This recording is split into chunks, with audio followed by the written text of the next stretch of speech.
We start today with that technical recession as the Conservative leader continues to press the Prime Minister over the state of the Canadian economy. Will the Prime Minister tell us whether we are in a recession or a technical recession? The Right Honourable Prime Minister. Mr. Speaker, what this government is doing is putting in place the foundations of an economy that will be stronger, more resilient, more independent. What I really want as a Christmas gift from a birthday gift from this Prime Minister is someone who will actually answer the question. Mr. Speaker, I'll do a little research for the Leader of the Opposition. If you'd like to ask the C.D. Howe Institute, they know the answer to that question. If they'd like to ask the OECD, which today predicts that Canada will have the second strongest economy in the G7 this year and next. That is the answer, Mr. Speaker. The former governor of the Bank of Canada, David Dodge, joins me now. David Dodge, always good to see you, sir. Thank you for your time today. Hi, David. There's a big political debate over the state of the economy, with people calling it a full-blown recession, others focusing on the technical recession. The Prime Minister saying that it's in a settling-in period following reductions in immigration and spending growth. What's your view of where the Canadian economy is at this moment? Well, I think we're in for a period of essentially zero growth for a couple of years as we make the adjustments we have to make in order to sustain our growth over a longer period of time. So I think that's where we are. It's a big structural adjustment. This is not a cyclical adjustment. This is a major structural adjustment, quite different from what we normally think of a recession being a business cycle recession. This is a slow growth period as we make these difficult adjustments. So this is sort of the response to, as the Prime Minister calls it, the rupture, that, you know, we have to adjust to this new reality. We have to do this transition in how government functions, how our population grows, and what our economy does. And that's why we're going to have this period of low growth, in your view. Yes, we are. And we have to make up for the investments we didn't make since the great financial crisis.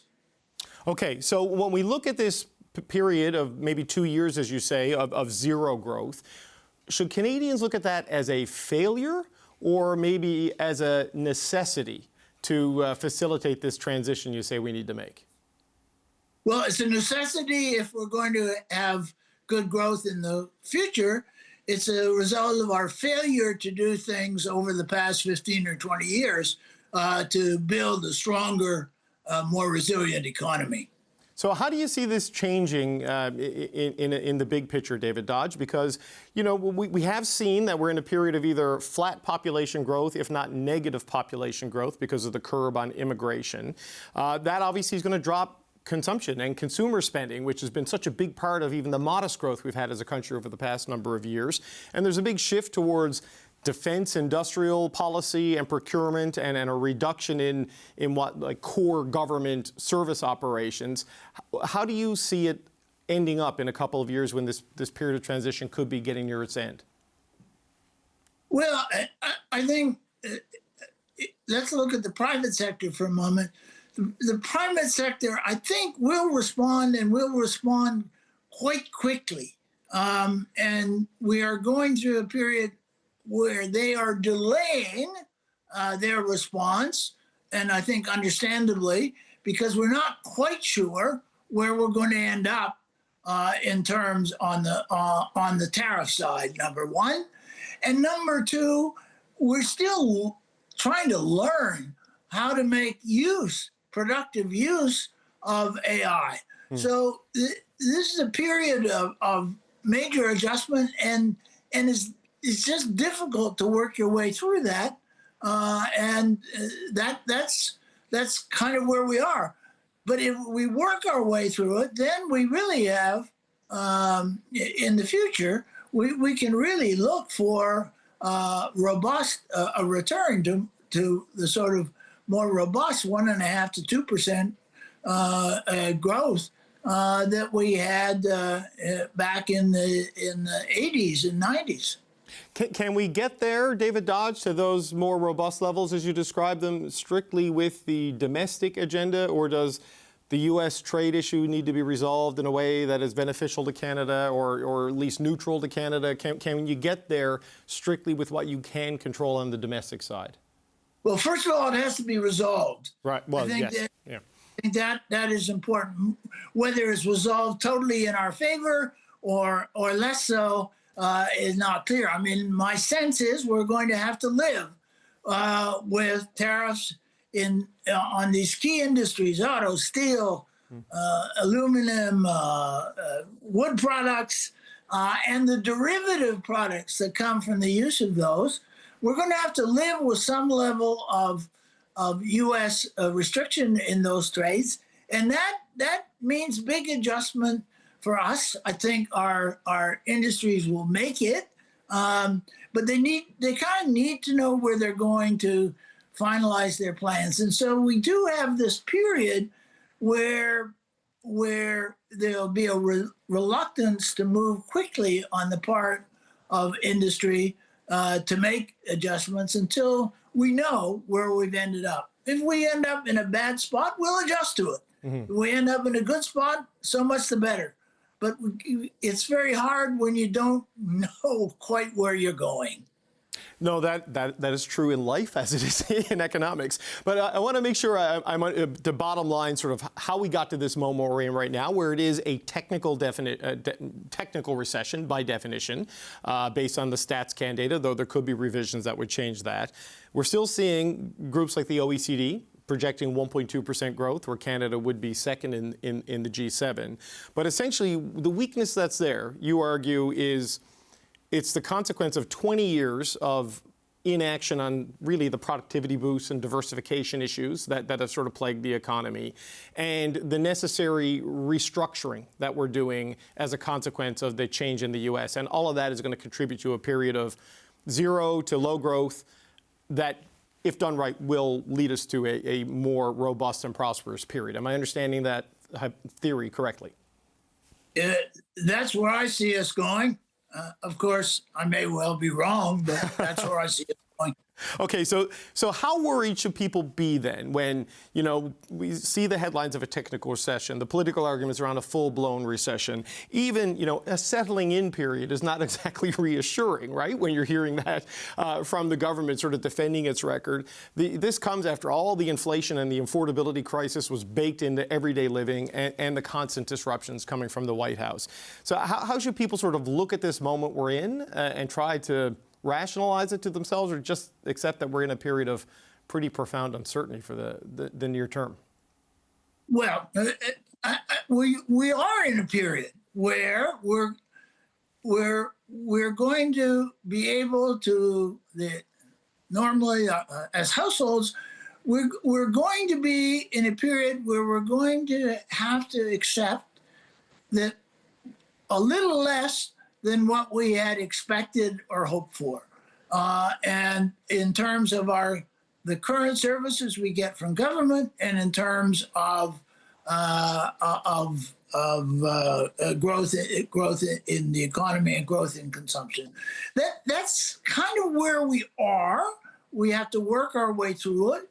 And I think, I hope that the government will lay out that broader plan that confirms what I have just said, that we've got a couple of tough years and we were through. We will have done the right thing. We will have raised the amount of capital that workers have to work with. So we will have raised their productivity and incomes through that investment. And government will have done its part to provide the infrastructure for that growth, but at the cost of providing current services to Canadians in one way or another, either smaller transfer payments or fewer direct services. And that's kind of where we are if we're going to get to where we want to be, and if the government over 5 years is going to fulfill it's very important, or our Canadian very important security investments over this 5-year period. Right. These are the sacrifices that the Prime Minister has referenced in a broad level without getting too specific on. But he did say in announcing the commitment to the NATO targets that there will be a time where there's going to need to be a conversation about what the federal government can no longer do because of the amount of fiscal space that that's going to take up. So this is the... And what the provinces can no longer do as well. Right. David, I think that's really important. I mean, we rely on the provinces to provide most of the direct services that you and I as householders experience. So just as a quick final point, David Dodge, the horizon for when you expect to see the positive outcomes of this restructuring, I think you referenced 2 years. Are we talking 2027, 2028, when we should see that growth taking hold? And what should we look for along the way? Yeah, well, I think that's my reference point, because my guess is that it's going to take that length of time until into the middle of 2027 until we have some certainty on the trade side. And as I said, whether that turns out to be good certainty in the sense of trade that's favorable to us or even less favorable, once we have that, then I think we are ready to march on. Until we do, then the private sector legitimately is standing aside more than it would like to. But what it prudently does, given that uncertainty. David Dodge, former Governor of the Bank of Canada, always appreciate your insight in times like these. Thank you, sir. Thank you, David. All right, we're going to talk more about this. I'm joined now by Conservative trade critic Adam Chambers, who's here in the studio. Adam Chambers, always good to see you. Thanks for coming in today, sir. Great to be back, David. Your leader, your party's been saying these bad economic data is a result of the 15 months of Mark Carney's tenure as Prime Minister. David Dodge says it's really more like the 15 to 20 years of failure of government policy. How do we square those differences? Well, I think, I listened to your interview with Mr. Dodge, who's a very well-respected economist in Canada, of course. But I would say some of the messages that he's giving today about, well, we should wait to see, and he thinks that the government is on the right track, sounds a lot like the David Dodge in 2015, who said that large deficits were going to produce a lot of growth and economic stimulus for the country when Prime Minister Trudeau was proposing them. So, and even David Dodge himself suggested he might be wrong in his estimation. So I think it's fair to point out that the Prime Minister made a very specific promise during the election, which was delivering the strongest economy in the G7. So I think it's our duty to remind people and the Prime Minister that that's the promise that he made, and the results and report card are in. Right. Look, there's no question he made that promise. It's 13 months into a, potentially 60-month mandate, so we'll see. But, David Dodge isn't alone in his analysis of where things are, that the technical recession data is not as serious as people would think. It could be revised. StatsCan's already predicting a 0.4% rebound in April alone. Most of the major banks agree with him. It's the Conservative Party that's out there saying full-blown recession, not the people whose job it is to watch the economy for a living.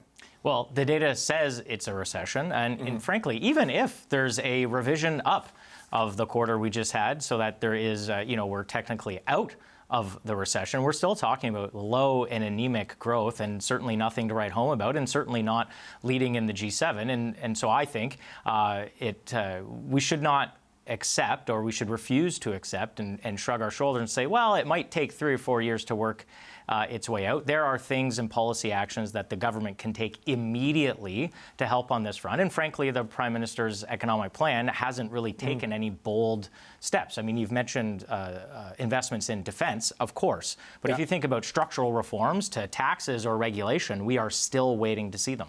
Yeah, look, no one is saying the economy is in good shape. Don't get me wrong, right? It is at best kind of in neutral right now, idling before it maybe potentially takes off or goes in reverse. We don't know. But the definition of a recession, I know the technical definition, the criticism of that is that it's not really a precise enough measurement. And C.D. Howe says you need to look at duration, that it needs to be sort of prolonged. The amplitude, it must be significant enough to, be a genuine contraction, not just a minor temporary rounding error, which this could be. And it has to be broad-based. Do you think that's where the economy is right now? I know there are pockets, I know there are sectors, and I know there's real hardship. But is the Canadian economy in that state? Well, let's just look at the employment numbers. 112,000 people in the last number of months are no longer employed today and looking for work. So that is a proof point exactly. 6.9% unemployment. Those are real people, right? So it doesn't matter, frankly, if the economy grows by 0.1%, 0.5, or down by 0.5. You have unemployment going up in the wrong direction is a challenge for all families, including those who are unemployed. So I don't believe the economy is in the healthiest form that it could be, or that it should be. And I think, as we've pointed out, there are some immediate steps that the Prime Minister could take to provide that economic stimulus to get investment moving again in this country. And I say, we're still waiting to see the benefits of the economic credentials that the Prime Minister ran on.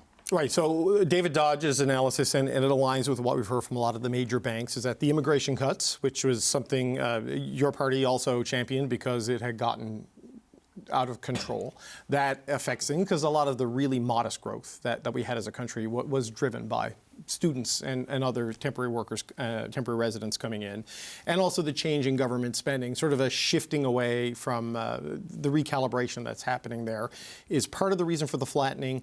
And this restructuring the doing to move towards the defense policies, for example, is going to take some time and should pay off. So that's what they say, that it needs a bit of time for it to gain some traction. So in the intervening time, what is it you think they could do right now that would jolt things without messing up the budget even more? Well, absolutely. Here's a few ideas. We ran on this during the election, but produce a large tax cut for companies that sell assets that produce gains, capital gains tax cut. We've said this: if you reinvest those assets in Canada, those proceeds in Canada, that you should be rewarded to keeping those proceeds in Canada instead of investing in other jurisdictions like the United States. We've seen up to $1 trillion of investment leave the country over the last 10 years.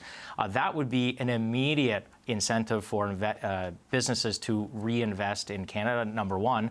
Regulation.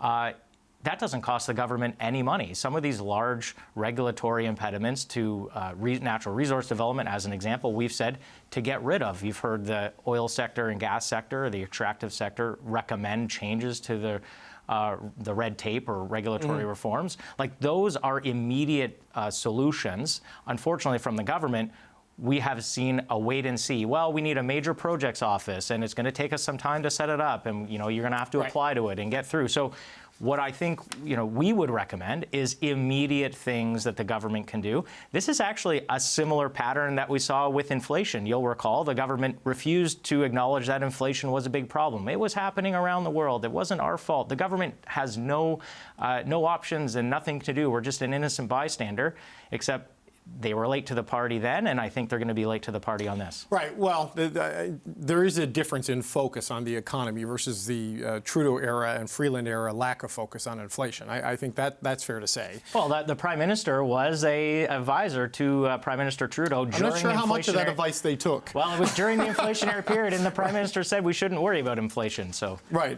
But, well, I mean, we've seen that it was something to worry about. But on where things are with the economy, you're the only group calling it a full-blown recession. Like, who else in the country is calling it a full? It's not CD Howe, it's not the bankers, it's not the business groups, it's not the business community. Part of being a credible steward of the economy as a government in waiting is to properly analyze, assess, and define what is happening in the economy.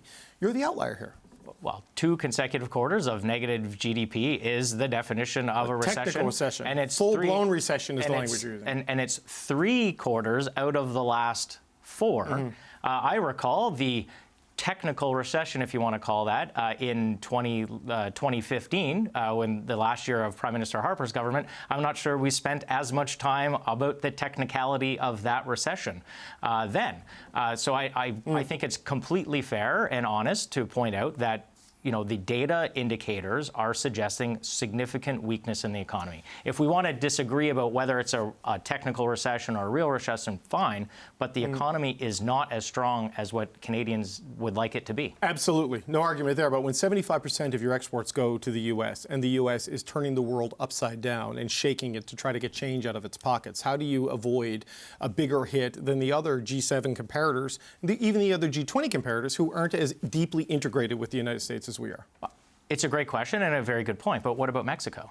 Is Mexico in a recession? No. I think the structure of their economy, the standard Well, of living there, their wage cycles, that's all very different. I would say right? they're very trade exposed to the U.S. as we are. Of course, Canada is going to see some difficult challenges given our exposure to the U.S. But remember, it's this government that says we have the best trade deal with the U.S. and 85% of the Canadian goods actually go into the U.S. tariff-free.